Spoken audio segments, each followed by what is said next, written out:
ça, c'est un truc que tu avais dit à un moment donné qui m'avait vraiment marqué. Je sais pas pourquoi ça m'avait resté à ça. Ça m'a dit, t'avais dit, tu sais, il y a bien du monde, ces médias sociaux, puis j'ai travaillé avec gros des influencers cette année qui ont des centaines de milliers de likes, qui ont des audiences ridicules, mais qui font pas une estie de scène avec ça. Je me rappelle que tu m'avais dit ça dans ces mots-là, puis ça m'a vraiment frappé parce que dans ce temps-là, je courais vraiment après les likes. Moi. Je courais après des athlètes des CrossFit Games, avoir la plus grande visibilité, mais c'est pas tout le temps la meilleure équation en termes de monétisation, je pense. Là. Mhm. Ouais, mais Alors, tu ça, c'est sais, vrai. ça dépend pourquoi tu te fais connaître. Tu sais, si, mettons, tu fais affaire avec une fille que c'est une top modèle, est full en shape et qu'elle a genre 500 000 personnes qui la suivent sur Instagram, clairement qu'elles ne suivent pas pour ses tips de training, tu comprends? Fait Ouais. que pour toi, de faire une affaire avec cette personne-là, ce que tu peux aller en rechercher au niveau des personnes qui vont vraiment bénéficier de tes services, c'est pas vraiment là. Puis, tu sais, une meilleure affaire qu'on a faite cette année, c'est du monde un peu moins gros, mais qui avait notre audience qu'on voulait, tu sais. Fait que je pense que c'est juste de choisir avec qui tu fais affaire, mais c'est pas parce que tu as des millions de followers que tu fais nécessairement plus d'argent. Non, ça c'est sûr que non. Là. Ah, puis Qu'est-ce je que pense t'allais que dire, Phil? c'est un bon test à faire avec le monde. Là. Je sais pas si c'était avec toi, Jake, qu'on parlait de ça une année, mais tu sais, juste si tu es capable d'avoir une pièce de tous tes followers, tu peux voir comment que tu peux générer de quoi. Puis tu peux le voir si tu arrives pour travailler avec quelqu'un que tu fais une petite offre à une pièce, puis que, écoute, elle ramasse 5 pièces. Ça se peut que ça soit pas un bon fit, parce qu'un nombre de likes, ça veut pas dire que c'est quelque chose qui engage, ça veut pas dire que c'est des gens qui vont acheter non plus, Je suis pas sûr de comprendre ta métaphore de la pièce, mais je t'avoue. Tu veux dire quoi par ça? Non, mais tu sais, exemple, là, que tu as 100 000 likes là, sur ta page, tu as 100 000 followers, puis tu demandes, OK, tu fais une offre X pour une pièce, tu as un package X. Pour moi, ça peut permettre de mesurer un peu l'engagement des Ouais. gens. Sur 100 000 personnes, tu as 10 personnes qui t'achètent quelque chose à une pièce. Tu sais, ça aurait pu être 50 cents. C'est juste pour dire que si tu n'es pas capable de convertir ton audience, ça te sert un peu à rien, tu sais, parce que comme Jake il disait tantôt, avant qu'on commence, des likes, là, quand tu arrives au restaurant, là, ben, tu peux pas acheter ton lunch avec un nombre de likes. Là. Fait que, c'est ça. Avez-vous vu le Mais vidéo jusqu'à de. un certain point, tu sais. Jusqu'à un Ouais, certain point que si tu es influenceur, tu as des millions de likes, toi-même, tu peux manger gratuit à des places. Mais tu sais, je pense que les entraîneurs, ce qu'on a vu de stratégie, c'est d'essayer d'aller chercher des likes de monde qui ont bien de l'influence. Mais tu sais, ça commence à être payant quand tu as 500, 600, 800 000 likes, que là, tu te fais payer des affaires gratuits. Puis, mais tu sais, il y en a une poignée de même au Québec, là, puis c'est pas des entraîneurs nécessairement. Là. Ben moi, je rendais plein de monde vraiment en piste, des athlètes, puis du monde qui ont des grosses followings, à cause que moi, j'avais des commandites qui me donnaient du stock, puis qui me donnaient de l'argent, puis j'avais genre 1000 personnes sur Momentum Show. Genre, j'avais du café gratis, j'avais des suppléments gratis, puis j'avais vraiment pas un si gros following que ça. Puis eux, il y avait genre des centaines de milliers de likes, puis il y avait pas call. Il y avait des codes promo, genre. quand tu as du café, tu as tout. Man. Ah, man. Il est bon ce café-là, sérieusement. Mais c'est hot parce que c'est un move que Strong, ils sont un peu incorporés dans mon brand jusqu'à un certain point. Là. Ils sont à tous Ouais. mes événements, man. Au Propocalypse, ils étaient là. Là. Quand je fais un événement, ils sont toujours là, puis ils ont tout le temps leur affaire. Fait que ça, c'est une autre affaire. Là, mais... Alright, fait que les gars, merci beaucoup d'être là. Un nouvel épisode avec les entraîneurs à succès, Philippe Mascotte de PM Fitness et Jacob Hamel, plus connu lorsqu'il a prononcé la célèbre phrase Say hello to my little friend. Les gars, comment ça va? Ça va super bien. Ça va, toi? Journée Ça vraiment. va, toi? Ouais. Comment ça s'est passé cette semaine que vous avez fait de pertinent, d'intéressant? Ben, écoute, je suis encore dans l'élaboration là, de la plateforme. Là. Je te montrais rapidos là, avant qu'on commence. Là, il commence à avoir vraiment, vraiment, vraiment beaucoup de stock dessus. Fait que c'est ça. C'est vraiment cool. Ça avance bien. Puis à matin, ça, je disais, j'ai pratiquement juste uploadé des vidéos, des programmes, des défis, tout plein d'affaires toute la matinée juste parce que ma gang avait fait vraiment beaucoup de stock puis ils me l'avaient juste pas encore envoyé. Fait que c'était bien cool. Ouais, c'est clair, c'est vraiment cool ça. Puis c'est hot parce que tu arrives avec une plateforme, on l'a regardé un petit peu tantôt avant qu'on commence le podcast, tu sais. Tu as un frame quand même intéressant, genre tu donnes un training, des recettes, des conseils de posturaux. Tu sais, c'est vraiment, à toutes les semaines, il y a quelque chose de différent dans plein de sphères. Fait que ça, je trouvais ça très nice, c'était là de pas juste shipper un training puis un plan d'entraînement, d'avoir beaucoup d'extras sur le side, là. Je trouvais ça vraiment intéressant. Yes, sir. Jacob, lancement du défi. Ouais, nous autres, pour vrai, sérieusement, ça a été vraiment une grosse semaine intense. La première move que j'ai faite, c'est que je me suis inscrit dans un mastermind avec Bedros Keuilian. Pour ceux qui le connaissent, il y a 600 gyms aux États-Unis. Il coach des gros noms dans l'industrie au niveau de la business. Tu sais, lui, pour rentrer dans son mastermind élite, là, c'est pas ce que j'étais, là. Mais tu sais, mettons, lui, il va coacher juste du monde qui font en haut de 500 000 habituellement de chiffre d'affaires par année. Donc, tu sais, bref. Fait que j'ai joint ce mastermind-là qui m'a donné un paquet d'outils. Puis là, j'ai signé pour un an avec lui en one-on-one, que je commence lundi prochain. Fait que ça, c'était comme mon investissement sur. Je parle tout le temps de l'importance du coaching, là, mais là, je me suis investi, j'ai dit le montant à fil tantôt. Je pense que j'ai dit tout, Alex. C'est un bon montant. Puis je suis vraiment content de ça. Qu'est-ce que t'as dit? Qu'est-ce que pas... C'est plus qu'un cash down de maison. Là. Ah ouais, tant que ça. Oh, C'est une grosse maison, mettons. Après, c'est un des gros moves que j'ai fait, mettons, là. Mettons que c'est ça. C'était intense, mais bon, je suis super content d'avoir fait, puis je sais que je vais avoir un retour incroyable sur l'investissement. Fait que bref, c'est ça. Fait que, puis, dans le fond, on avait un défi 30 jours que j'ai lancé les inscriptions samedi passé, puis j'ai joint le mastermind qui a commencé lundi, puis que ça m'a vraiment aidé j'avais une stratégie de lancement, mais je l'ai vraiment optimisé avec le mastermind qu'on avait. Puis dans le fond, ben, toute la semaine, j'ai juste parlé de ça, ces réseaux. J'ai même mis sur le groupe des entraîneurs à succès, j'ai mis de A à Z toute ma stratégie que j'ai faite, super simple. Et c'est ça, fait qu'on a lancé ça samedi. Fait que dimanche, c'était le début, ça commençait. Fait que les questions, les réponses, le soutien avec tout ça. Et là, ben là, dans le fond, on passe ça, puis on va partir à une autre cohorte dans 2-3 semaines environ. Et c'est pas mal ça. J'ai toujours ma stratégie de webinaire qui roule à tous les dimanches. Je donne un webinaire, puis dans le fond, je fais un call to action à la fin pour que les gens achètent dans le fond l'Académie Quantum, notre formation en ligne. Fait que c'est mes deux grosses stratégies présentement. Puis la stratégie aussi avec le défi, c'est que dans le fond, les gens vont goûter à nos services, vont voir qu'est-ce que c'est en ligne. Puis après ça, ben, on va les appeler dans 2 semaines. Leur demander comment ça va, s'ils ont des questions, s'ils ont des commentaires, mais aussi leur proposer nos services personnalisés par la suite. Fait qu'on va faire des calls à toutes les personnes. On a eu 111 inscriptions. Fait que toute l'équipe, on va se faire une liste. On va appeler tout le monde. Puis après ça, on va faire un follow-up s'ils ne répondent pas par texte, par Internet, puis par téléphone. Puis on va faire ça à la fin aussi pour les upsell après ça à nos services. Fait que c'est ça. C'est ça qui s'est passé cette semaine. C'était assez intense, mais je suis vraiment content. C'est très cool parce que là, on amène exactement la thématique du podcast. Tu me dis si c'était voulu ou pas voulu, là. Mais tu sais, une erreur qu'on fait souvent quand on lance des services, quand on lance des produits, puis Dieu sait que je l'ai fait souvent, c'est cette idée-là de lancer le produit, après ça, se croiser les doigts, puis faire Alright, client, venez à moi, genre.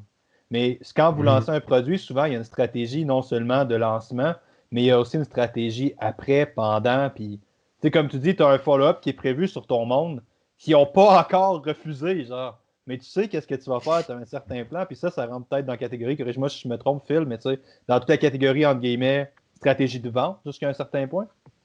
Ouais, c'est sûr. Là, écoute, c'est parce que tu sais, Jake, il parle souvent là, de comme l'échelle, là, comment scaler ton client au fur et à mesure là, quand il rentre en partant avec le petit achat. Ben, tu sais, clairement, son 30 jours, c'est comme. Il parle tout le temps de ça, toi. Moi, il me parle tout le temps juste de Dragon Ball. Vous n'avez pas les mêmes conversations.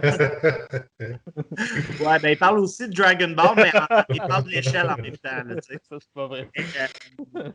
C'est ça, tu sais, ça, c'est clairement pour faire goûter le service à la personne, tu sais, puis le but, c'est tout le temps d'avoir le maximum de valeur que tu donnes dans une courte durée pour vraiment pas cher pour que la personne, elle se dise, crime, en achetant le service complet, le service premium, aïe, imagine qu'est-ce que je vais avoir, imagine les résultats que je vais avoir, imagine l'encadrement que je vais avoir. Fait que tout ça, si tu scales comme faut tes affaires, là, ça l'amène à un deuxième produit. Puis, tu sais, ce produit-là, il peut tout le temps monter à l'infini. Tu sais, tout dépend de ce que tu es prêt à offrir à ton client. Quelque chose à dire là-dessus, Jake? Ou... Non, c'est exactement ça. Puis, une autre affaire, là, je pense que je peux rajouter qui est plus ou moins rapport, là, mais d'avoir une date de début et une date de fin pour un produit, là, j'ai essayé plusieurs affaires dans les dernières années, puis vraiment, ça marche vraiment mieux quand tu as une date de début et une date de fin. Il y a eu 40 personnes qui sont inscrites à la dernière journée, tu sais. Ouais. Puis, fait que, tu sais, d'avoir une date de fin, les humains sont procrastineux, là, tu sais, ils prennent leur temps, puis à la dernière minute, ils vont le faire, tu sais. Puis une autre affaire aussi que tu as dit qui est intéressant, Alex, c'est que tu as dit souvent on lance un produit puis on attend que les gens viennent à nous, tu sais. Puis une des affaires que j'ai faites de différent cette semaine, puis c'est de quoi que justement que je parlais avec Bedros dans le Mastermind, c'est qu'il me dit écris à chaque personne qui ont déjà levé la main qui aimait tes affaires. Ça veut dire toutes les personnes qui ont liké, toutes les personnes qui ont commenté, toutes les personnes qui ont demandé des informations, tu leur parles du défi. Genre. Fait que le samedi soir, j'ai passé peut-être 2 heures à écrire à chaque personne. Hey, salut Alexandre, comment tu vas? Écoute, je sais que tu as déjà été intéressé par nos services. Présentement, j'offre un coaching. J'ai écrit à chaque personne de même. Puis j'avais fait un concours. Tous ceux qui ont commenté sur le concours pour gagner le concours, mais je les ai tous relancés à la dernière seconde, à la dernière minute. Fait que tu sais, de ne pas avoir peur de proposer aux gens puis de prendre le temps de faire ces petites affaires-là qui font en sorte que ça va faire une grosse différence, d'aller chercher chaque client, de pas juste attendre que ça vienne à toi ou juste de dropper 100$ de pub, puis yes sûr, ça va y aller, tu sais, ça fait quand même une bonne différence. Là. Puis tu sais, même à ça, la pub marche. Ben, je sais pas, là, vous me direz ce que vous en pensez, mais dans mon humble cas à moi, la pub marche jamais autant bien que l'interaction, même si t'en mets, tu sais. Tu fais juste écrire à quelqu'un, là.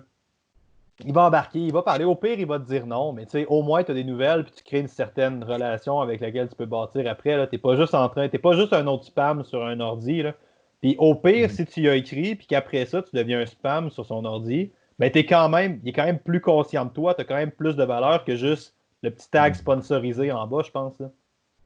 Ouais, ben tant qu'à moi, c'est quand même mieux genre de spammer au max là, si tu peux le faire. Là. Si tu as un budget pour mettre de la pub, là, mets de la pub au max. Là. Ouais. Mais reste que le contact, créer une relation, ça reste que c'est super important parce que la personne, tu sais, elle achète les produits, elle achète toi, elle achète le service. Il y a comme plein d'affaires qu'il faut prendre en considération.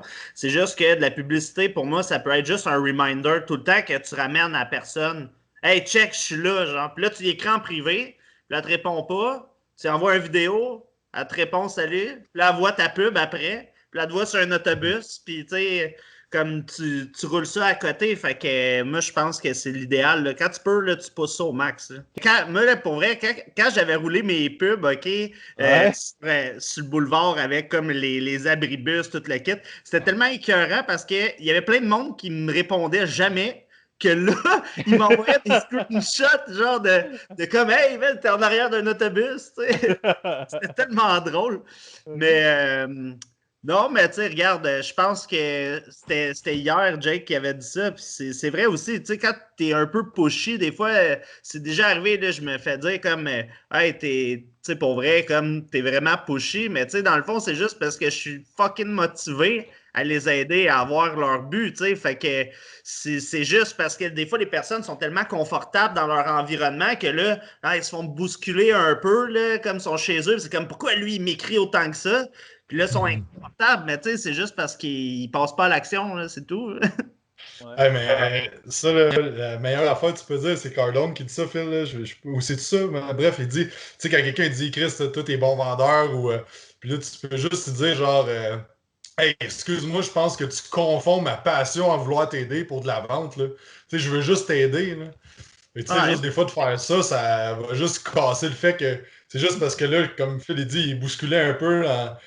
Il sait qu'il faut qu'il le fasse, mais genre, il fait sa tête dure, puis là, tu le brasses un petit peu. Mais là, en disant ça parce que là, il se défend, genre, mais là, juste là, ça drop Ouais. le beat, là, tu sais, fait que... Mais ça, c'est Bref. drôle, hein? Comme parenthèse comme ça, là, ça, c'est exactement le genre de client, tu sais, vu qu'il là, il se sent pusher, là, s'il est dans ton bureau en vrai, là, comme je suis sûr que ça vous est déjà arrivé, en tout cas, moi, ça m'est arrivé souvent, là, genre, c'est le genre de client qui va signer, puis qu'une demi-heure après, il t'envoie un message pour dire Ah, je vais canceller finalement, j'étais pas sûr, tu sais. Là, c'est comme Ouais. tabarnak. Fait que là, il faut que tu continues à faire des follow-up. Ouais. Vous avez quoi? C'est quoi votre processus de follow-up de client? comment vous faites un follow-up avec quelqu'un? Mettons, j'écris, j'ai quelqu'un qui me répond pas. Le Jake est parti sur son trip d'envoyer des vidéos, là, est-ce que je comprends, là? Mais tu sais, c'est quoi votre stratégie? À ça, combien de fois vous relancez ou comment vous fonctionnez là-dessus? Ben, nous autres, on a des scripts, là, c'est genre sur plusieurs pages, là, puis on rappelle OK. le monde à l'infini, là. À l'infini?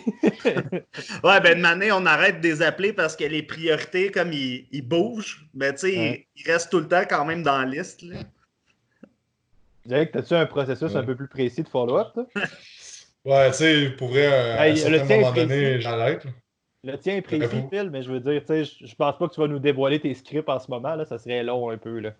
Fait que, tu sais, c'est plus ça l'idée, là. Qu'est-ce que tu dis, excuse? Ah, mais tu sais, c'est juste que j'envoie mettons, un ou deux messages de rappel. Puis si on a le numéro de téléphone, on appelle. Sinon, on envoie une vidéo. Puis rendu là, pour vrai, s'il n'a pas pris action, là, on lâche la patate. Là, tu sais, comme Phil il disait, à un moment donné, c'est que tu sais, il y a d'autres priorités là, de faire des follow-up pour du monde que clairement, ça leur tente pas tant que ça, là, ou sont pas rendus là. Ouais. Fait que c'est ça. Mais tu sais, c'est tout le temps deux messages, un vidéo, puis après ça, ben, ça dépend là, si ça débloque. Parce que tu sais, une autre affaire que je vais rajouter tantôt, là, c'est que tu sais, la conversation mène à une conversion. Tu sais, fait que si tu es capable d'avoir la conversation, ça va tellement être plus simple de faire une conversion. Euh, fait que tu sais, c'est toujours de repartir la conversation avec la personne. Ah ouais, puis Jake, super bon point là, que tu soulèves là, pour partir de la conversation. Des questions ouvertes, tout le temps, genre pour que la personne, elle parle, elle te donne de l'information. Puis à la fin, là, quand tu veux closer, là, tu mets des questions fermées, un oui-non, là, tu sais. Mais si tu veux parler avec la personne, il faut vraiment être avec des questions ouvertes le plus possible, là. C'est quoi vos questions ouvertes Juste un truc, je reviens sur les questions ouvertes, mais il y a une thématique que j'ai beaucoup aimée, qui était la raison pour laquelle je voulais amener un peu cette thématique-là, c'est pas juste une fois, là, dans la majorité des cas. De ce que j'ai compté, Jake, ça fait 3 fois. Puis Phil, c'est un peu à l'infini, là. Fait que c'est plus que 2, là. Tu sais, l'argument, c'est pas juste t'écris à quelqu'un, il te dit non, tu passes à autre chose, là. C'est pas juste simple de même. Tu sais, tu relances après pour d'autres affaires, puis c'est ça qu'on fait souvent comme erreur, je pense, là. Ah, il est pas intéressé de show bye. T'es comme, ouais, peut-être pas, man. Ouais, Ouais, peut-être que genre, il a ouvert ton message sans faire exprès, puis il est en train de parler à quelqu'un d'autre, il a juste fermé son cell, ton message, il s'est fait lire, mais il a oublié, tu sais. Moi, il y a plein de fois, pour vrai, j'ouvre mes messages, puis je suis comme, ah, tabarnak, j'ai pas répondu, ça fait 2 jours, parce que j'ai accroché le piton, parce que, tu sais, fait que, dans le fond, là, on se fait une idée, nous autres, que le client est chez eux, puis il est comme tabarnak, qui est fatigant, mais c'est pas en toute la réalité, là. Uh-huh. Tu sais, c'est peut-être ça, mais c'est peut-être pas du tout ça, fait que c'est pour ça de relancer au moins 3 fois là, pour être sûr que justement, parce que le but, c'est que si la personne a déjà levé la main à dire je suis intéressé par tes services ou c'est sûr que si tu prends quelqu'un qui a juste liké ton post puis tu l'harcèles, clairement que c'est un client qui est plus froid un peu. Là, c'est pas. Mais quelqu'un qui t'écrit pour avoir des informations sur tes services, clairement, il a besoin de toi. Clairement, il est intéressé. Fait que c'est comme selfish si tu le relances pas. C'est comme, hey, moi, c'est pas vrai que je vais faire ça, moi, de relancer le monde. Tu veux-tu l'aider ou tu veux pas l'aider? Tu sais? il y a une Mais question d'ego là-dedans aussi, là, tu sais. ah, ouais. Comme pour vrai, il y a tellement de gens que j'ai rencontrés qui avaient ce discours-là. Moi, c'est pas vrai que je vais courir après le client. Tu sais, il y a quand même. Il y a vraiment une limite, je pense, à explorer entre, OK, si tu sais, qu'est-ce qui fait que toi, tu vas pas courir après le client? Tu sais, des fois, là, faut se sentir peut-être un peu moins hot, là, ou un peu moins important, puis juste comme faire la job, là, tu sais, parce que souvent, ce monde-là, ils peuvent avoir accompli des grandes affaires dans leur vie, mais ils pourraient juste comme aider plus de monde s'ils faisaient juste mieux le suivi ou s'ils faisaient juste répondre aux gens, tu sais. Je suis sûr que ça vous arrive, quelqu'un qui vous écrit, il vous demande le prix, puis après ça, il répond plus, tu sais. Comme ces gens-là, comme Jake a dit, ils ont clairement un besoin, ben ça vaut peut-être la peine de comme lui demander justement des questions ouvertes. Hey, qu'est-ce qui fait que tu nous as contactés? Puis de creuser un peu plus, c'est quoi tu recherches exactement, puis engager la conversation avec le plus possible. Là. Puis, Je vois pas ça comme négatif, comme courir après le client. Je pense que c'est plus care de la personne qui est là puis qui voulait un service, mais que dans le fond, elle savait plus ou moins c'est quoi que t'offrais. mais souvent, le problème avec ça, c'est qu'on va encore le ramener dans l'extrême. on va faire, je veux pas pousser parce que je veux pas être pushy, parce que je veux pas être un vendeur qui harcèle puis qui pousse, puis je veux pas être le fameux discours du vendeur de char qui va te fourrer puis qui va, tu sais, t'es pas obligé de prendre une situation puis de la pousser à l'extrême, bro. T'es pas obligé de faire ça, là. Tu sais, tu peux être quelque part dans le milieu puis relancer ton client sans être abusif non plus. Puis le monde va souvent, puis moi je parle d'expérience, c'est peut-être pas le monde, c'est moi, là. Mais tu sais, moi c'était ça, là. C'était clairement un move d'ego de je veux pas courir après le monde, je veux que le monde vienne à moi, ou je sais, t'es comme. Je veux pas m'exposer, j'ai peur de m'exposer au rejet, ou je sais pas, tu sais. Souvent, c'est plus ça. C'est souvent ça le problème, là, tu sais. Justement, tu l'as dit, là, le rejet, là, combien de personnes ont peur d'être rejetées puis ils ne feront pas d'action à cause de ça? Combien de personnes ne vont pas faire de post ou de live ou peu importe, n'importe quelle action qu'ils pourraient faire qui les expose par peur de se faire rejeter, abandonner, même à la limite le humilier. Là, je pense que c'est vraiment commun. Puis ce qui est drôle, c'est qu'on se fait tellement une idée pire que c'est de ça, là. Tu sais, outre Simon Hamto qui reçoit des legit messages de mort, outre lui, généralement, tu sais, quand tu te fais, mettons, tu fais un live, le worst case scénario, il n'y a personne, t'es tout seul, t'as l'air d'un aparté, le monde s'en branle, merde, il n'y a personne qui s'en rappelle du fait que t'étais tout seul, tu sais, tu fais une grosse erreur sur les médias sociaux, t'écris quelque chose de retardé, 3 jours après, le monde l'a oublié, là, il n'y a plus rien, là. Ah ouais. Exact. Puis au mieux, ça te donne une visibilité de plus. Fait que. Moi, Ouais, je pense que toutes les actions sont bonnes. Là. C'est juste qu'à un certain point, à un moment donné, il faut que tu commences à évaluer c'est quoi les actions qui te rapportent le plus, puis que tu focuses, tu priorises sur ces actions-là. Mais tu sais, si tu es dans une position que tu es trainer, tu es tout seul chez vous, tu n'as pas de clients, tu ne sais pas quoi faire, ben là, commence donc par avoir une audience, aller chercher le monde, avoir une visibilité, avoir l'attention. C'est comme les premiers steps, tu sais. Puis après ça, ben, ça se peut que tu te fasses envoyer chier, ça se peut que tu te fasses rejeter, mais c'est pas grave, là. Tu recevras jamais de message de mort. Probablement pas. Fait que dis-toi que c'est pas si pire que ça, là. Comment est-ce qu'on fait ça? C'est une réelle histoire, hein? Simon a réellement reçu un texto d'un matin, un gars pas rapport, qu'il connaissait pas, il n'y avait jamais parlé. La seule chose qui était écrite, c'est meurs. Fait que là, Simon il était comme ouais, les choses ont progressé assez vite, là, tu sais. Mais comment on a parlé beaucoup de cette thématique-là, de se bâtir une audience, d'engager avec le monde. Je pense que ça va être nos deux thématiques aujourd'hui. C'est correct avec vous. On va se partir une audience puis engager avec le monde.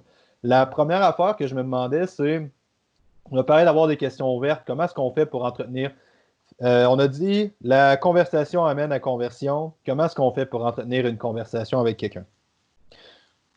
On a dit, Jake, parle-moi de tes skills Tinder sur comment tu ramasses des filles. Fais-moi des métaphores. Je suis prêt, vas-y. Pas que ma blonde elle m'écoute, mais dans le fond, là, c'est que tu veux trouver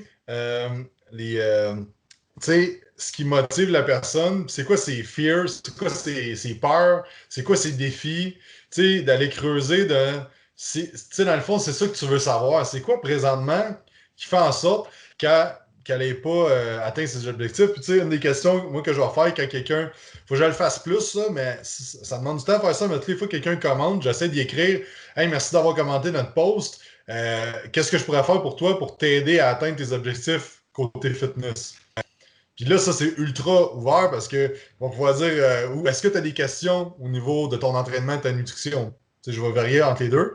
Puis là, ça va dire OK, ah non, merci, j'ai pas besoin d'aide. Ou je me demandais l'autre jour, finalement. Puis l'autre jour, c'est drôle parce que ça en est venu que le gars m'a demandé. Je me demandais comment ça marchait vos forfaits. Puis là, j'ai dit on va se faire un call avec un de nos coachs. Il a appelé PA, il l'a appelé, puis il l'a closé au téléphone. Juste parce que j'ai écrit, genre. Des fois, il y a du monde qui sont juste sur le bord. Puis c'est juste de créer une conversation genre, t'as-tu besoin d'aide? Qu'est-ce que je peux faire pour t'aider? Puis le mieux, c'est qu'ils deviennent clients de spot, ce qui arrive dans 0.0 une fois, 1% des fois. Mais l'autre, ce qui va arriver de bon, au pire, il dit je suis pas intéressé ou il te répond pas. Puis ce qui va arriver de bon, c'est qu'il va te connaître, il va te faire confiance. Fait que si la personne elle te connaît, elle te fait confiance, puis elle t'aime, elle va acheter. Fait que si déjà elle te connaît, puis elle commence à te faire confiance un petit peu, ben t'es déjà avancé. Ce client-là, il a bougé dans L'échelle. le journey, l'échelle du client où est-ce que tu veux l'amener, là. Fait que si je résume, tu as une question sur ses peurs, une question sur ses obstacles, Une question sur ses émotions, ce qu'elle veut vivre, c'est ça, t'as dit? Ouais, ben, tu sais, c'est sûr que tu vas aller chercher, tu vas aller creuser OK. jusque-là, tu sais. Mais je pense que Phil il serait mieux pour commencer à parler de ça. C'est lui le king là-dedans. Non, mais tu sais, pour vrai, Jake a pas mal répondu à tout. Là, tu sais. En fait, il faut que tu ailles chercher vraiment les intérêts de la personne. Quand tu lui poses les questions ouvertes, là, tu sais, dans le sens, tu sais, qu'est-ce que je peux faire pour t'aider? Qu'est-ce que tu as besoin d'apprendre ou qu'est-ce que tu veux apprendre à propos de la nutrition, du training ou tu sais, peu importe c'est quoi ton offre, ben, la personne, elle peut pas te répondre par oui ou par non. Tu sais, elle n'a pas le choix de te donner une phrase élaborée. Là. Puis là, après ça, une fois qu'elle t'a donné la phrase élaborée, exemple, qu'elle te dit ah, moi, je veux performer plus dans mon entraînement, ben là, tu reposes une autre question ouverte sur exactement les mêmes mots qu'elle a dit. Fait que si elle te dit performer plus dans mon entraînement, tu dis OK, tu veux performer plus dans ton entraînement par rapport à quoi? Ou comme il faut vraiment que tu pousses pour qu'elle donne le maximum de stock possible. Puis après ça, ben, tu vas définir un peu le profil de la personne, puis ça l'amène directement à qu'est-ce que tu peux y offrir à la fin. Fait que tu peux poser des questions à l'infini tant que la personne te répond. Ouais. Mais ça va tout le temps Une revenir un peu. affaire pour tourner ça. Oh, excuse, vas-y, Alex. Non, non, vas-y, c'est good, je vais juste être fâché de mon côté, vas-y. Non, c'est pas vrai, Tu qu'est-ce sais, que tu pour disais? tourner. Parce que, tu sais, c'est toujours plus facile de faire les conversions au téléphone que par DM ou par message privé. Fait que, tu sais, une bonne façon de tourner ça en appel, c'est que tu dis, écoute, avec tout ce que tu me dis, je trouve que ça serait vraiment un bon fit ça serait un bon fit qu'on travaille ensemble pour atteindre tes objectifs. T'aimerais-tu avoir une consultation où on regarde ça plus en détail au téléphone? Regarder c'est quoi vraiment tes objectifs, puis après ça, ben, on pourrait regarder qu'est-ce qu'on pourrait faire pour t'aider. Ouais. Ça, Puis c'est là, l'erreur. ben, C'est l'erreur que le hein? monde font souvent. J'ai dit, le monde, la première question que le monde va vouloir savoir, c'est le prix sans connaître les services, sans connaître tout ça. Tu sais. Je pense qu'il faut que tu le retournes à l'autre inverse. Il faut que tu le retournes en voici ce qu'on offre, voici la valeur, puis après ça, tu mets un prix là-dessus. Tu sais. Exact. Le prix, c'est la fin. Ouais. Ouais. Comment vous répondez au monde qui veulent un prix direct en partant ou comment vous répondez à ça? Ben, écoute, le plus important, okay, c'est qu'il faut que tu gardes en tête que c'est la personne qui pose les questions, qui contrôle la discussion, du moins qui la dirige, qui l'enligne. Fait que quelqu'un qui te demande les prix, tu sais, c'est comme, OK, c'est bon, je comprends que tu veux savoir les prix. Par contre, j'aurais besoin de savoir avant qu'est-ce que tu as besoin, sur quoi est-ce qu'on peut t'aider présentement. Puis là, tu viens de shifter la discussion de bord. Là. Quand elle OK. va te dire, OK, je veux perdre du gras, je veux gagner de la masse, nanana, OK, puis là, plus précisément, qu'est-ce que tu veux? Puis là, tu pousses là-dedans jusqu'à temps qu'elle te donne le maximum d'informations possible. Puis de manière, ben, elle va revenir vers les prix. Puis là, après ça, ça serait de faire la première étape, comme Jake a dit. Nous, avec, c'est exactement le même processus. Ça va être de booker au téléphone un premier call pour parler avec la personne en y faisant un oui ou un non. Tu sais, dans le fond, on pense qu'on serait un bon fit pour toi. Est-ce que tu serais disponible aujourd'hui pour qu'on t'appelle et qu'on te donne les informations nécessaires? Moi, je donne jamais ça. En tout cas, c'est rare en salle que je fais juste les écrire là, de même là, sur Internet. Puis une fois que la personne a dit oui, ben ça, c'est un premier opt-in, dans le sens que quand la personne a book un rendez-vous, même si c'est téléphonique, ça reste que c'est une coche de plus dans son Ouais. engagement. Après ça, c'est là que tu continues à monter l'échelle. Tu peux aller vers un plus petit achat, vers un plus gros, vers un plus gros, vers un plus gros. Puis là, c'est sûr que plus que tu es capable de faire rapide le chemin d'aller chercher les intérêts de la personne, ben ton petit achat, il peut être peut-être super gros direct en partant. Là, Ouais. Mhm. Mais cette thématique-là est Un autre vraiment. affaire qui est vraiment fort que. Excuse Alex, on parle du temps en même temps. C'est pas grave. Un affaire qui est fort que Phil a dit, là, puis que moi aussi je fais, c'est que tu demandes à la personne, tu dis pas genre est-ce que tu veux un appel, tu dis, mettons, quel jour, quelle heure tu serais disponible ou quelle journée qu'on peut t'appeler. Tu sais, dans le fond, tu proposes pour qu'elle te donne, tu sais, tu la diriges vers où est-ce que tu vas aller. Si tu dis, veux-tu un appel téléphonique, mais là, ça te dit non, ben là, ton lead il est mort. T'es comme, ah ben, ok, genre. Ah. Tu sais, tandis que tu dis quel jour, quelle heure tu es disponible, ben là, c'est plus genre, ok, ben, tel jour, telle heure, puis elle va te le donner. Tu sais. J'ai une question très sérieuse pour toi. À chaque fois que tu fais une conversation et que tu te ramasses avec un rejet, tu fais toujours ce fameux OK-là. Tu fais tout le temps le même OK dit exactement de la même façon. Tu fais tout le temps ton OK. Tu fais-tu ça pour vrai? Mettons, si quelqu'un te Moi, rejette, tu ça, fais ouais. Je comprends pas ce que tu veux dire. Et à chaque fois que tu imites quelqu'un qui se fait rejeter, tu vas tout le temps tu rajoutes toujours le même OK. Il dit exactement de la même façon. Tu vas tout le Ah temps ouais, faire je sais. genre OK. Tu fais ça pour vrai, genre. Si quelqu'un te rejette, Je vas-tu utiliser ton même crise de OK, oui ou non? Probablement. Ouais. Je sais pas. J'ai jamais remarqué ça, c'est drôle. Mais, mais tu sais, cette idée-là est super intéressante parce que, comme Phil il disait, on peut ramener peut-être sa conversation au téléphone parce que probablement qu'en personne, c'est mieux, mais on n'a pas le droit de rencontrer du monde en personne en ce moment. Fait que ça risque d'être pas mal en téléphone, notre go-to. Puis tu sais, même d'un point de vue de. Je sais pas à quel point je peux appeler ça de la vente, puis n'hésite pas à jump in, Phil, si je dis n'importe quoi, là. Mais tu sais, c'est tellement dur de vendre par DM juste parce que, tu sais, il y a quand même une grande partie de la communication qui est faite dans le non-verbal, qui est faite dans les mots, dans l'intonation, dans toutes ces affaires-là. T'as pas ça dans un fucking message, là. Tu sais, qui s'est jamais engueulé avec sa blonde, avec n'importe qui, juste parce que le texto avait donc l'air baveux, mais au final, il l'était pas dans tout, tu sais.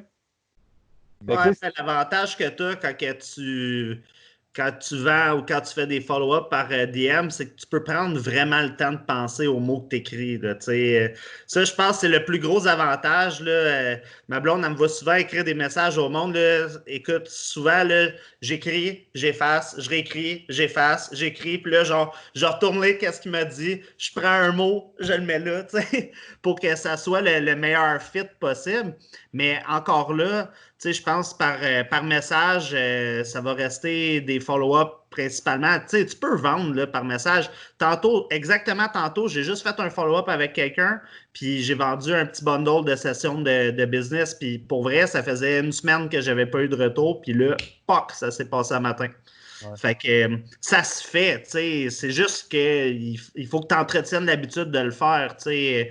Mais Si, si ça sera probablement pas tant un nouveau client, par contre, Phil. Ça doit être quelqu'un avec qui tu as bâti une certaine relation avec, ou je sais pas tout. ben, j'ai donné un 15 minutes. OK. Ah, fait que c'est Un nouveau, mais premier pas tant. opt-in, tu sais, Mais, tu sais, ça va avec l'échelle qu'on parlait, tu sais, comme la personne elle a pris 15 minutes avec moi, elle s'est assise, on a jasé, j'ai donné le maximum de valeur pendant 15 minutes, puis là après ça, on n'a pas eu de retour. J'ai écrit Hey, comment ça va depuis qu'on s'est parlé, comme une semaine plus tard. Là, après ça, là, j'ai dit j'ai fait un plus petit forfait que qu'est-ce que je fais habituellement. Comme on a fait des packs de 4 séances au lieu du 12, nanana. Est-ce que c'est quelque chose qui t'intéresse? Puis là, après ça, c'était comme OK, ben c'est en argent canadien, comme oui. Puis, fait que là, après ça, bref, c'était juste de faire le follow-up, puis ça s'est closé, mais j'aurais pu juste laisser ça de même. Là. Et dans le fond, il y a une fois, tu lui as envoyé un suivi, puis il n'a pas répondu pantoute, puis tu l'as relancé après. Ouais, exact. OK, ouais. Ouais, c'est intéressant, cette idée-là, ça. Il mais t'avait tu pas sais, donné. ce que tu vas vendre par DM, là, c'est tout le temps des petits forfaits. C'est tout le temps des petites affaires comme pas cher. Tu sais, aussitôt que tu montes dans ta valeur, faut que tu aies le monde au téléphone ou en face. Ouais. Ouais, ben c'est ça, c'est parce que dépendamment, là, c'est quoi le produit que tu offres, c'est sûr que ton processus de vente, il devient différent. Tu sais, quand tu vends quelque chose là, qui est super high ticket, là, c'est sûr que de vendre en privé ou, tu sais, comme, mettons, tu peux avoir des high tickets, tu sais, comme Jake, je sais pas si tu le considères high ticket, là, ta formation, sûrement non, milieu, genre. En ligne? Ouais. Ah, milieu, ouais. Milieu, mais tu sais, exemple, un webinaire, ça peut être une super bonne stratégie pour vendre ce type de produit-là, mais que de le vendre en message privé, ça serait peut-être un peu sketch, parce que l'engagement, c'est pas un défi de 30 jours qui coûte 47$. Là, ça va coûter, mettons, au-dessus de 1000$. Puis si tu vends un forfait de coaching qui va coûter 10 000 pour l'année, ben tu sais, c'est sûr que la personne elle va vouloir avoir un talk probablement en one-on-one ou, tu sais, comme là, on peut pas, mais du moins en FaceTime, de quoi de vraiment plus privé. Parce que c'est pas la même affaire. Tu vas pas pitcher ton forfait à 10 000 en DM sur un suivi de quelqu'un qui t'a pas répondu depuis une semaine, là, tu sais. C'est quoi votre histoire? Le pire rejet de vente que vous avez vécu, chacun, c'est quoi? C'est une bonne question, ça. Ah ouais, hein. T'as-tu quelque chose, Jake, ou non? Ah, moi j'en ai une, man, mais c'était plus une situation, genre, pas le fun, genre. Mais c'est comme, genre, une jeune, mais là, je me sens mal, ça l'écoute, là, mais je pense pas qu'elle va écouter ça, là, je verrai pas pourquoi, là, mais bref, on va l'appeler Paul. Roland. Paul, c'est mon père, c'est mon père, Paul, on va pas appeler ça. Okay, Raymond. Non, mais Raymond, mettons. Bon, ben, il y a une personne qui est arrivée dans mon bureau, puis la personne était quand même jeune. Fait que là, je commence à y parler, nanana, super motivé, puis tout ça. Fait que là, mais tu sais, nous autres, nos forfaits sont chers. Tu sais, fait que là, déjà là, je suis genre moins confiant parce que j'essaie de me casser ça, que genre, la personne est jeune, fait que ça va être dur. Fait que là, finalement, mais je vais en ligne, je shoot un 104 séances, qui est comme 1000$ par mois, tu sais. Ouais. Puis la personne, genre, elle me dit oui. Là, je me dis, c'est impossible, tu sais, comme. Genre, j'étais comme, OK, Chris, OK, là. Là, il est comme, laisse-moi calculer, là. Ah ouais, là, je suis bien trop confiante. Fait que là, c'est louche. Mais là, en tout cas, finalement, on signe les affaires, là, je pense que c'est rendez-vous avec. Je dis, on va prendre les rendez-vous pour le premier mois, là. Puis là, finalement, écoute, 2 heures après, elle rentre dans mon bureau en braillant. Puis là, comme j'ai appelé mon père, je peux pas faire ça, je vais me mettre dans la rue, puis tout ça. Fait que là, ça a été une des pires expériences de vente. J'étais comme, c'était full awkward, là, la fille, elle faisait juste brailler en avant de moi, puis j'étais comme, ben là, on va canceller ça, là, fuck off. Fait que bref, ça a été une de mes expériences pas trop le fun de vente, si on veut, mais c'était pas un rejet, là, mais c'était comme un engagement suivi d'un rejet bizarre, là, tu sais, fait que...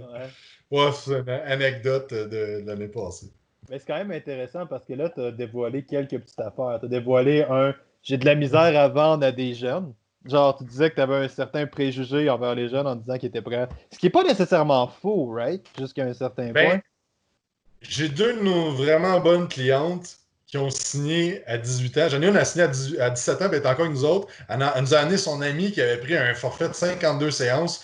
Et depuis ce temps-là, on dirait que je me dis tout le temps, au début, quand je rencontre un jeune, je suis comme, il n'y a pas de scène. Après ça, je me dis, non, non, non, c'est peut-être comme telle personne, telle personne. Mais c'est juste la première fois, tu te dis, t'as 17 ans. Moi, à 17 ans, j'avais pas une calice de scène. Tu sais, j'aurais pas mis 300$ dans du coaching. Là, tu sais. Ouais, je sais, j'en parle dans ma conférence. Où est-ce que tu étais à 17 ans? Ah ouais, j'étais où à 17 ans? 17 ouais. Ans. J'étais un policier, ouais. Moi, j'ai fait mes enquêtes, j'ai fait mes affaires. Ouais, c'est clair, toute cette histoire-là est quand même intéressante, mais tu sais, cette idée-là de. Tu sais, je sais pas jusqu'où le fait d'avoir un certain doute via la personne quand tu te mets à vendre. Ta situation déjà qui est awkward, là, t'es plus sûr de tes actions, t'es plus sûr de ce que tu dis. Ça doit faire un beau melting pot d'émotions de merde. Là, ça doit être vraiment pas cool. Là. Le soir, j'étais juste à ma blonde, genre, je sais pas trop qu'est-ce qui s'est passé aujourd'hui, là. C'était juste bizarre, genre.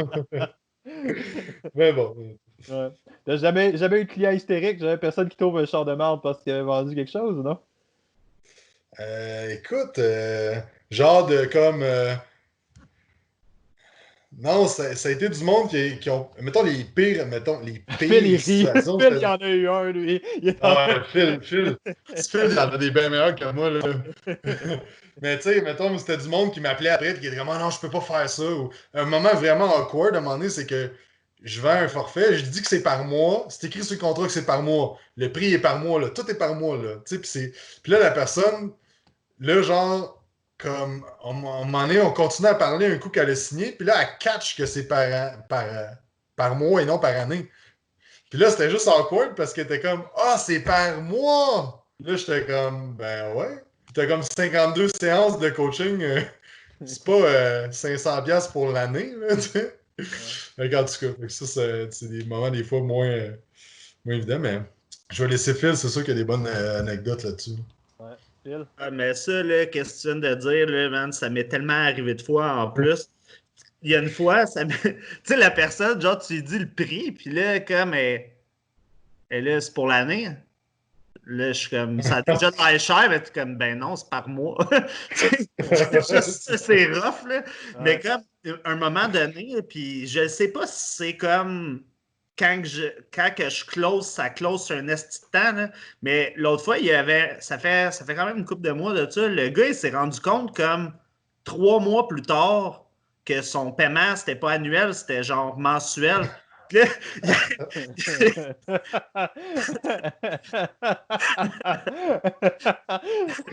mais c'est ça, Tu veux ça me voir sa face, genre, ah, tabarnak!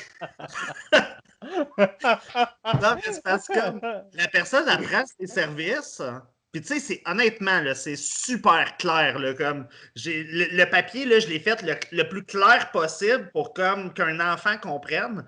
Puis je review après, là, mettons, après que j'ai tout rempli, je review avec la personne. Gars, aujourd'hui, ça te coûte tant, après ça, il te reste tant de paiement, puis nanana, signe là, signe là, signe là.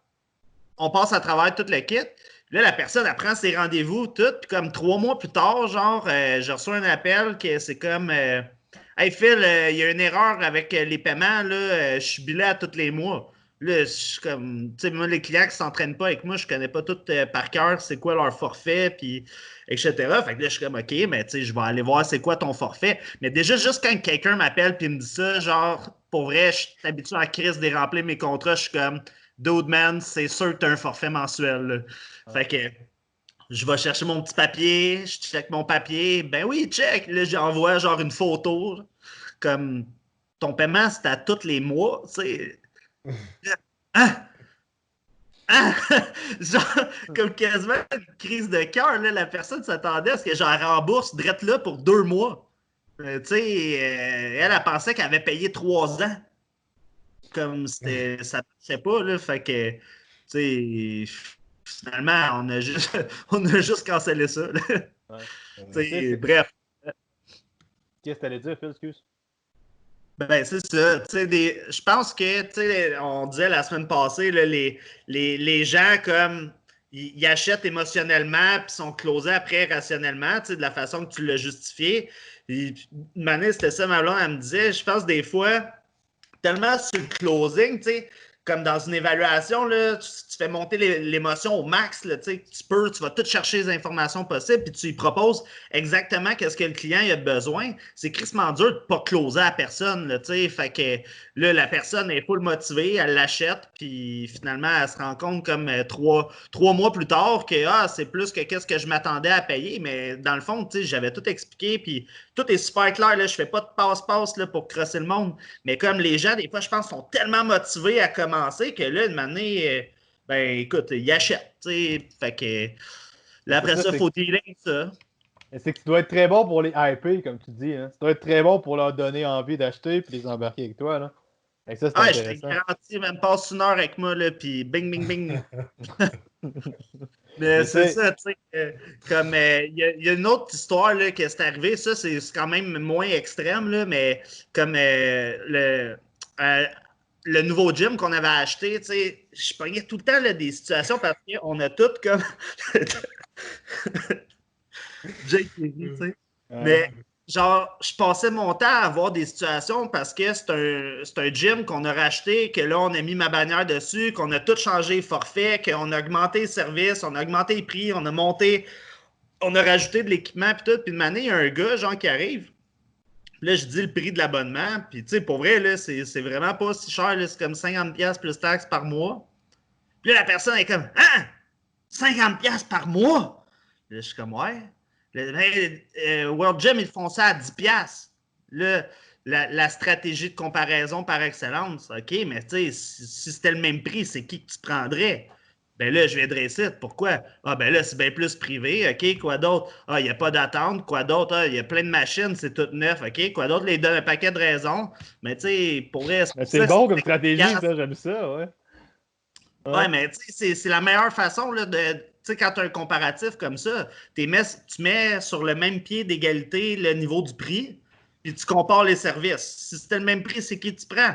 Mais là, finalement, la personne, on l'a closé, puis elle était bien contente de venir s'abonner, mais là, elle paye 40$ de plus par mois que qu'est-ce qu'elle s'attendait à payer, mais au moins, elle est contente, tu sais. Ouais, mais tu sais, toute une question de valeur perçue, là, tu sais.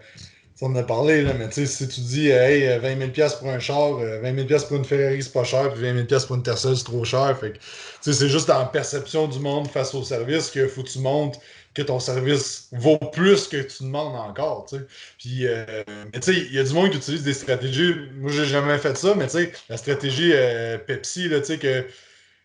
La stratégie Pepsi? Ben, c'est de même que j'ai vu que ça s'appelait. Genre, c'est comme, mettons, que quand tu veux vendre un Pepsi, ben, tu dis essaye le Coke, puis essaye le Pepsi. Tu vas voir que le Pepsi est meilleur.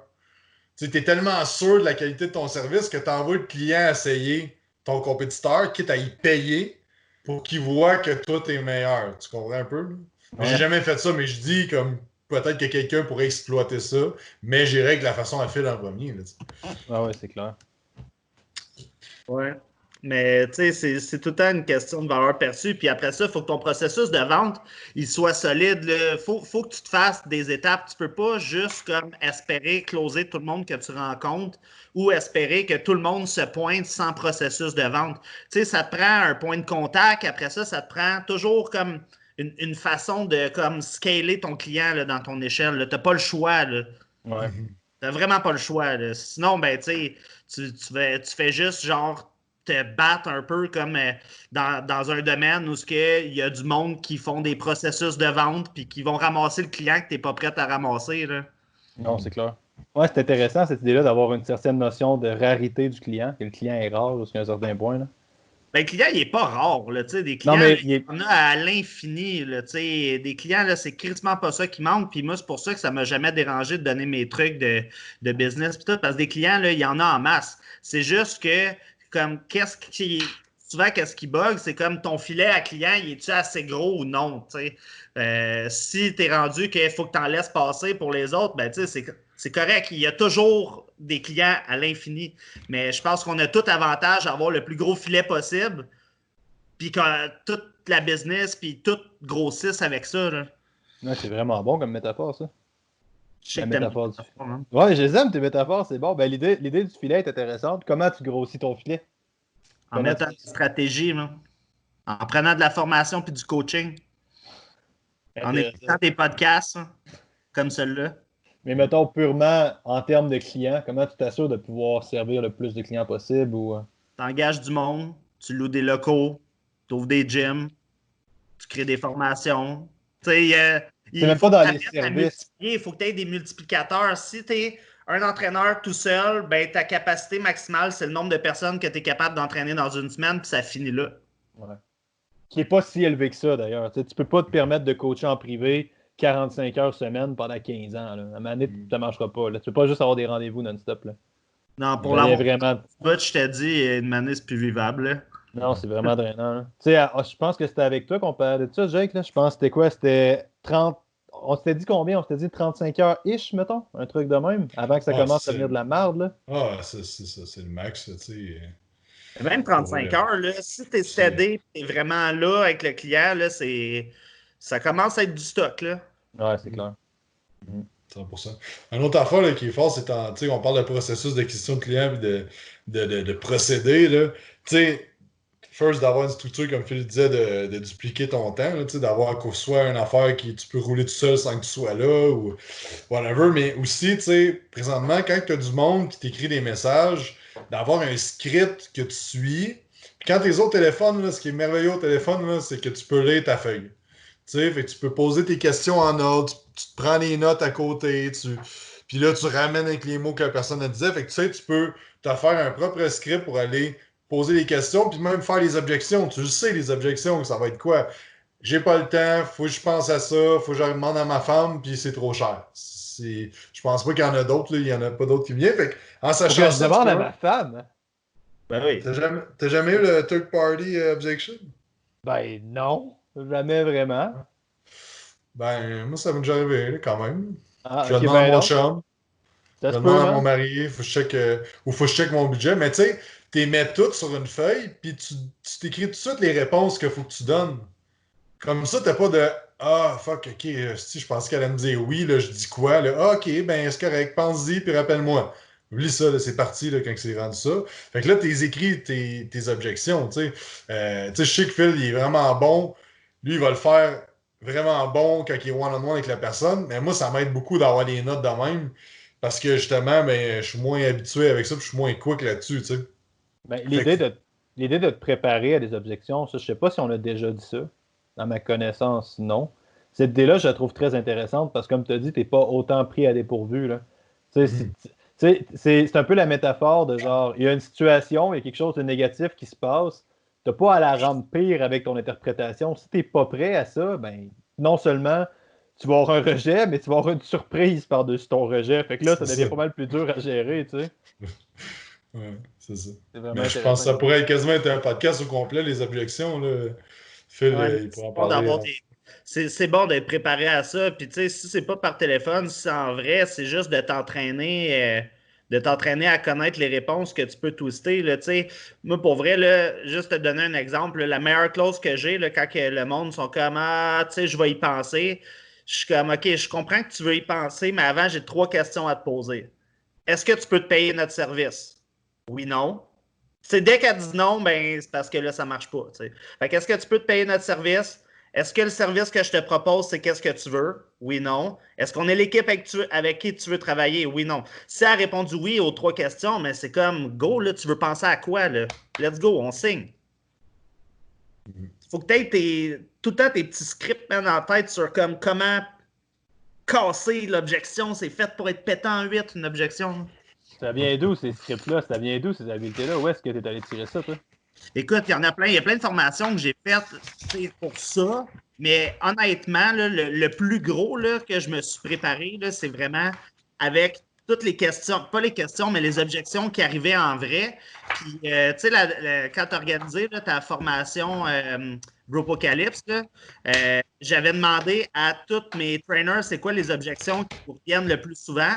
Là, on les avait décortiqués, je les avais mis en slide puis tout. Puis après ça, ben, tu apprends tes textes par cœur puis tu casses le monde. Là. C'est intéressant parce que ça, c'est une partie de la communication orale que le monde néglige beaucoup. Tu sais, le monde s'imagine à ce que ça soit donc fluide puis que tout soit beau, mais dans une bonne conférence, généralement, son conférencier la connaît par cœur, sa conférence. Dans un bon speech de vente, généralement, son speech de vente, il le connaît par cœur, tu sais.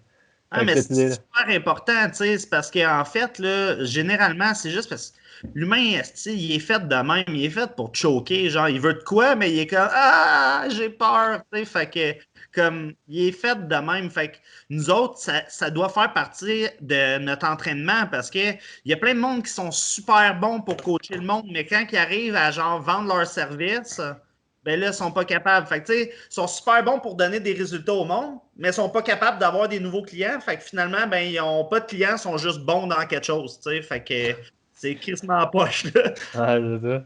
Mais tu sais, c'est poche que il y a beaucoup de trainers, je pense que c'est ça qui se passe. Ça prend des années à tirer leur expertise cible, même s'ils sont super compétents. Ça prend des années à se développer une clientèle. Juste parce que, tu sais, à un moment donné, à force de pousser, ben, tu finis par en avoir des clients, puis à un moment donné, ça s'entretient, puis ça se garde. Mais tu sais, ça peut leur prendre 10-15 ans à développer une clientèle juste parce qu'ils ne savent pas vendre. Ouais. Puis les gars, ils sont sharp, là. Ils sont vraiment bons, là. Le même principe qu'il y a du monde, ça va leur prendre 1 mois se monter une clientèle parce qu'ils sont fucking bons vendeurs, mais qu'ils sont pourris comme coach, là. Ouais. Tu sais, fait que... Ouais, je pense souvent, que ce monde-là, ça frustre là, les bons trainers. Là. Les bons trainers sont comme Chris, comment ça, lui, il a plein de clients? Ouais, mais il y a des skills qu'il a acquis, puis il y a d'autres choses qu'il a développées aussi. T'sais. Ouais, ben c'est ça qui est cave, tu sais. Pourquoi tu peux pas juste être la personne dans le milieu, genre lui qui a les skills, genre de coach fucking bon, plus tes skills de vente. Tu sais, il me semble, tu fais le pont, là, t'es pas obligé d'être d'un bord ou de l'autre. Là. Puis tu sais, c'est ça, je pense, le problème, c'est que le monde a tendance à catégoriser ça aussi dans l'apprentissage est fixe. Tu sais, ma conférence, au moment où est-ce que ça va sortir, ma conférence va être sortie. La conférence, c'est concrètement sur ça. L'apprentissage, c'est pas fixe, là. C'est pas t'es ça ou t'es ça. À peu près tout est développable jusqu'à une certaine mesure. C'est peut-être pas développable à un niveau élite, mais tu sais, tu peux te développer, puis tu peux t'améliorer, puis tu sais, le monde a tendance à voir ça via la vente, je pense. Le monde a tendance à faire « Ah, moi, je suis pas un vendeur, je serai jamais un vendeur », mais ils n'ont jamais vraiment essayé de vendre un tant soit mieux, genre. Mais l'affaire, là, c'est que ça revient à ce que tu disais tantôt, là, la peur du rejet. Là. Pourquoi que les gens ne veulent pas avoir l'air de des vendeurs? C'est parce que les vendeurs ont mauvaise presse, comme quoi que c'est des crosseurs, ils vendent des affaires que le monde n'a pas de besoin. Bref, il y a tout plein de raisons de pourquoi que le monde n'aime pas les vendeurs. Mais Phil a déjà répondu à ces objections de pourquoi le monde n'aime pas les vendeurs. C'est un pitch. Si tu fais ton pitch en répondant aux objections, c'est toujours bon. Là. Ah ouais, c'est vrai. C'est ça, les gens n'aiment pas les vendeurs pour ça. Fait que là, dans le fond, ils s'associent comme les conséquences de comme être un vendeur, c'est quoi pour qu'en bout de ligne, ils aient juste peur de se faire rejeter, tu sais. Ils ont juste peur de comme proposer quelque chose puis que quelqu'un leur dise « T'es un fucking vendeur! » C'est ça qu'ils ont peur. C'est ça la réalité. Là. Ouais. Excellent, ça. C'était vraiment cool, les gars. Où est-ce qu'on peut vous trouver? Phil Massico ou PM Fitness Canada sur Instagram, sinon Philippe Mascotte sur Facebook. Jacob Hamel? Jacob Hamel sur toutes les plateformes, Quantum Training partout, Podcast Quantum, la chaîne YouTube, quantumtraining.ca. S'il y a du monde qui veulent essayer l'Académie Quantum, notre formation en ligne avec le code COVID, vous avez un mois gratuit sur l'Académie Quantum. Ah, ça me fait penser justement, je n'avais parlé tantôt, mais j'ai mis des petits forfaits, 4 séances business si jamais ça intéresse les gens. Excellent, fait que c'est plus accessible. C'était quoi tes forfaits avant? Tu vendais les 10 des 15 ou c'est quoi? Ben, ça partait à 12, 26, 52. C'est comme des blocs d'heures, puis bref, on fait plein d'affaires là-dedans. Là. OK, ah, ben c'est intéressant comme idée. Un 4 séances, c'est bon. Ouais, ben en ce moment, je pense que ça aide quand même pas mal le monde dans le sens que si les gens sont pas trop structurés, savent pas trop où aller, ben on peut mettre une planif là-dedans. Là. Ouais. Ouais, c'est super intéressant ça. Good, fait que jamais vous avez besoin d'un coup de main, n'hésitez pas à aller voir nos beaux messieurs ici. Si vous aimez le podcast, dites-vous que vous n'êtes pas tout seul, n'hésitez pas à aimer, à commenter ou à partager, ça fait une grosse différence dans la visibilité. Si vous n'êtes pas abonné, abonnez-vous. Puis nouvel épisode de la Confrérie de métal à chaque semaine. Ciao, bye groupe.